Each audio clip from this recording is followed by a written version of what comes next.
Sa isang community hospital, may isang lalaki na pasyente ang sinugod dito dahil may serious back pain. Tinanong siya nung doktor ngayon, "Ano ba nangyari sa iyo? Grabe yung tama mo sa likod, puwede mo ba ikuwento sa'kin kung anong nangyari?"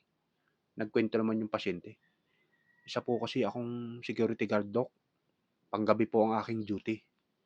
Kaninang umaga po pag-uwi ko po sa bahay namin, narinig ko po yung aking asawa na umuungol, tsaka may narinig din po akong boses ng isang lalaki mula dun sa gate namin, kaya nagmadali po akong pumasok. Nakita ko po ang aking asawa na walang saplot at nag-iisa lamang po ito. Hinanap ko po sa buong paligid doc kung sino po yung lalaki na kasama niya, kaya lang wala po talaga akong nakita. Nung sumilip po ako sa bintana namin doc, may nakita po akong isang lalaki na tumatakbo habang nagbibihis. Kaya sa galit po na aking nararamdaman, nabuhat ko po yung aming refrigerator at inihagis ko po dun sa lalaking tumatakbo. Kaya po siguro nagkaganito yung aking likuran, doc. "Huwag kang mag-alala iho, akong bahala diyan sa likod mo, papagalingin ko yan," sabi naman ng doktor. Maya-maya, may sinugod na naman na isang pasyente na lalaki, grabe din ang tama. Naku, Diyos ko, ano ba nangyari sa'yo? Yung unang pasyente ko grabe yung tama sa likod pero mas malala yang sa'yo. Puwede mo bang ikuwento sa'kin kung anong nangyari? Sabi naman ng doktor. Nagkuwento naman yung pangalawang pasyente ngayon.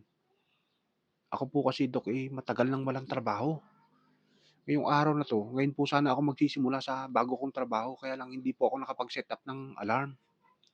Dahil sa pagmamadali ko po para hindi po ako ma-late, habang tumatakbo po ako papunta sa aking sasakyan, nagbibihis po ako nang may biglang bumagsak sa'kin na isang refrigerator. Hindi ko po alam doc kung saan galing yung punyetang refrigerator na yun," sabi nung lalaking yun. Huwag kang mag-alala iho, sige at akong bahala diyan, papagalingin kita." Maya-maya may isang lalaki na naman na isinugod dun sa ospital na yun, grabe ang tama, bali-bali ang katawan.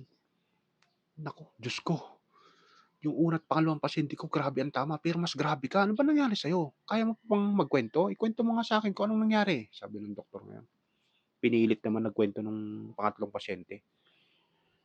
"Ang pagkakaalam ko po doc, nasa loob po ako ng refrigerator."